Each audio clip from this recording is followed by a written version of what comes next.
इस तरह से जो बेलागंज में मॉब लिंचिंग हुई और पूरे देश में जो मॉब लिंचिंग की संस्कृति लागू कर दिया है भाजपा ने और नरेंद्र मोदी की सरकार ने, उसके खिलाफ में भी हम लोग आप लोगों के माध्यम से प्रदर्शन कर रहे हैं। गरीबों के घर उजाड़ दिए जाते हैं तो हम लोग उसका विरोध करते हैं और हमने सरकार से कई बार मांग किया कि सरकार जो है उनके लिए बेहतर व्यवस्था करे ताकि उनका आवास जो है वो सुरक्षित रह सके। मॉब लिंचिंग आ कहाँ से रहा है? जब आप डे टू डे लाइफ में किसी खास समुदाय के खिलाफ व्हाट्सएप यूनिवर्सिटी से या किसी तरीके से फेक न्यूज फैला रहा है, ये जो संस्कृति देश के अंदर सेट किया जा रहा है, जिसमें आपने हरियाणा वाली घटना देखी, इससे पहले कई एक घटनाएं, 100 से ज़्यादा घटना कटिहार में हुआ, बेलागंज में हुआ, गया में हुआ, 100 से ज़्यादा घटनाएं हम तो देख रहे हैं। अभी हाल में ही 100 से ज़्यादा घटनाएं हुई हैं। इनसाइड पे देख रहे हैं आप, मैं साथ अरबाज अनवर। आपको बता दें कि आज बजट सत्र का छठा दिन है और छठे दिन फिर से जो माले के जो विधायक हैं और नेता हैं वो धरना पर बैठ गए। जी हाँ, विधानसभा में मौजूद हैं। वो विधानसभा के अंदर चौथे दिन भी इन लोगों ने हंगामा किया था सिलेंडर को लेकर के। जो सिलेंडर, गैस सिलेंडर का दाम काफ़ी बड़ा है, इसमें लेकर के इन्होंने धरना प्रदर्शन किया था। लेकिन आज भी फिर से कहीं ना कहीं आप देख सकते हैं कि जो माले के जो विधायक हैं और कई नेता हैं वो आज फिर से हंगामा कर रहे हैं। आज हंगामा जुनैद और नासिर को न्याय दो बोलकर है। जी हाँ, हरियाणा में जो घटना हुई उस पर मोदी सरकार को घेरने का काम कर रहे हैं। कटिहार, हरियाणा और कई जगह जहाँ भाजपा के लोगों के द्वारा या फिर लोगों को गौ रक्षा के नाम पर मार देना, ये इसको लेकर आज फिर से ये लोग धरना में बैठे हैं। इनसे बात करेंगे, जानेंगे कि क्या है पूरा मसला। में कि 26 तारीख को, पिछले 26 तारीख को फरवरी को कटिहार जिला के आजमनगर प्रखंड के एक समदा गांव है जो बिहार सरकार की जमीन पर 50 वर्षों से बसे हुए थे। 45 परिवारों को वहां के प्रशासन ने बुलडोजर लेकर उजाड़ दिया है। हम मांग करते हैं सरकार से ऐसे पदाधिकारियों पर कार्रवाई हो और उजाड़े गए गरीबों को 1-1 लाख रुपये का मुआवजा देकर उन्हें पुनर्वास किया जाए। और जिस तरह से हाईकोर्ट का बहाना लेकर के ये प्रशासन के पदाधिकारी मस्त हाथी के तरह से, पागल हाथी के तरह से गरीबों को उजाड़ रहे हैं, इन लोगों पर कार्रवाई होनी चाहिए और जरूर बिहार विधानसभा में अध्यादेश आना चाहिए। इस तरह से जो बेलागंज में मॉब लिंचिंग हुई और पूरे देश में जो मॉब लिंचिंग की संस्कृति लागू कर दिया है भाजपा ने और नरेंद्र मोदी की सरकार ने, उसके खिलाफ में भी हम लोग आप लोगों के माध्यम से प्रदर्शन कर रहे हैं। बिहार में सख्त कानून बनना चाहिए ताकि मॉब लिंचिंग नहीं हो और गरीबों को उजाड़ा नहीं जाए। नया वास आवास कानून बनाओ, इस पर क्या कुछ कहेंगे, जानते हैं। नया वास आवास क्यों? देखिए, हम लोग गरीबों के राजनीति करते हैं। हम चाहते हैं कि गरीबों का डेवलपमेंट हो, उसका विकास हो। लेकिन आप देख रहे हैं कि बिहार भर में हाई कोर्ट के नोटिस के द्वारा, जल जीवन हरियाली कानून के द्वारा, नया अतिक्रमण नीति के द्वारा जो है गरीबों के घरों पर हमले किए जाते हैं, गरीबों के घर उजाड़ दिए जाते हैं। तो हम लोग उसका विरोध करते हैं और हमने सरकार से कई बार मांग किया कि सरकार जो है उनके लिए बेहतर व्यवस्था करे ताकि उनका आवास जो है वो सुरक्षित रह सके।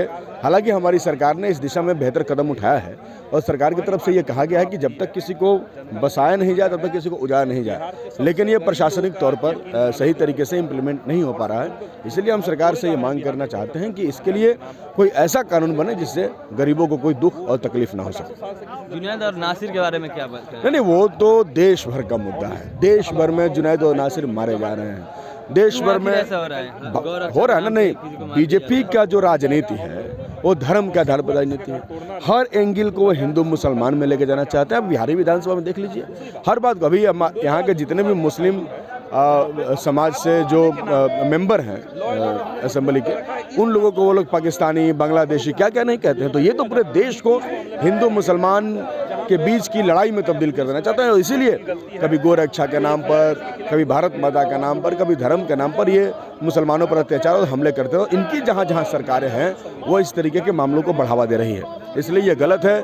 देश में सामाजिक जो समरसता है उसको स्थापित करने में इन सब घटनाओं के वजह से काफ़ी समस्या पैदा होती है। जुनैद और नासिर को कब न्याय मिलेगा? देखिए, पूरे देश में बीजेपी जो कल्चर चला रही है, जहाँ पे मॉब लिंचिंग को बढ़ावा दिया जा रहा है और भीड़ को ये कॉन्फिडेंस दिया जा रहा है, जो एक सांप्रदायिक भीड़ है, वो भीड़ कोई ऐसे रैंडम भीड़ नहीं है। वो भीड़ बहुत पॉलिटिकल है। उसको पता है कि अगर किसी मुसलमान की वो हत्या करते हैं तो सरकार उनके पक्ष में खड़ी होगी। मीडिया उस पर खामोश रहेगा, और गलती से अगर उनको जेल में डाल भी दिया गया तो जेल से उनको निकाल लिया जाएगा, सरकारी वकील दिए जाएंगे, जेल से निकलने के बाद आरएसएस और बजरंग दल के लोग उनको माला पहनाएंगे और विधानसभा के या लोकसभा के चुनाव में उनको टिकट भी दिया जाएगा। ये जो संस्कृति देश के अंदर सेट किया जा रहा है, जिसमें आपने हरियाणा वाली घटना देखी, इससे पहले कई एक घटनाएं, 100 से ज़्यादा घटना कटिहार में हुआ, बेलागंज में हुआ, गया में हुआ, 100 से ज़्यादा घटनाएं हम तो देख रहे हैं, अभी हाल में ही 100 से ज़्यादा घटनाएं हुई हैं।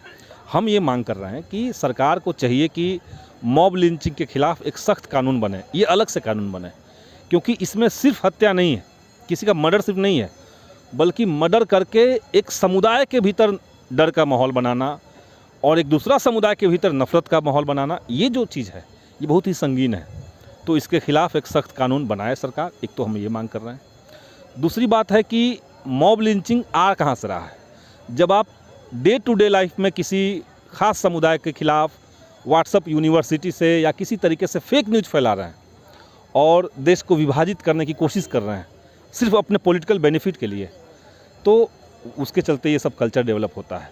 तो वहाँ भी शिकंजा लगे, हेट स्पीच पे जो लोग देते हैं उस पर भी रोक लगे। विधानसभा में हंगामा हुआ बीजेपी के द्वारा कि तमिलनाडु में लगातार बिहारियों को मारा जा रहा है, हिंदी भाषी को कितना शर्मनाक है। मैंने हम लोग तो उसी दिन समझ गए, हमने तो बात की तमिलनाडु में जो हमारी पार्टी की इकाई है, हमने वहाँ बात की, उन्होंने कहा कि ऐसा तो कोई माहौल ही नहीं है, लेकिन इनके पास इतना मजबूत सर्किल बना हुआ है व्हाट्सएप का, इतना मजबूत इनके पास लाइनअप है कि कोई एक झूठ ये लोग प्रचार करना चाहते हैं तो एकदम नीचे तक चला देते हैं। और यही कारण है बीजेपी आखिर इनका, तो इस मामले में यही मकसद था कि बिहार सरकार को घेरेंगे। जबकि देखिए कितना मतलब हास्यास्पद है कि दिल्ली में इनके गृह मंत्री बैठे हुए हैं, तो देश के भीतर किसी राज्य में किसी दूसरे राज्य के मजदूरों को अगर पीटा जाएगा तो गृह मंत्री को, उस गृह विभाग को, गृह मंत्रालय को संज्ञान लेना चाहिए था। वहाँ क्यों नहीं इन लोगों का निकला? सिर्फ बिहार के भीतर बिहार सरकार को घेरने के लिए एक फेक न्यूज़ को पॉपुलर करके ये किया। अभी देखिए कल की बात है जब तमिलनाडु सरकार ने बीजेपी के जो ट्विटर चलाते हैं बिहार के, उनके ऊपर FIR दर्ज कर दिया है। कई सारे अखबारों और सोशल मीडिया में जो लोग जिन्होंने फेक न्यूज़ फैलाया उनके ऊपर कार्रवाई हो रही है। तो सच तो सामने आ ही गया है, वहाँ ऐसी कोई घटना नहीं हुई है, ये बात खुल करके आ चुका है।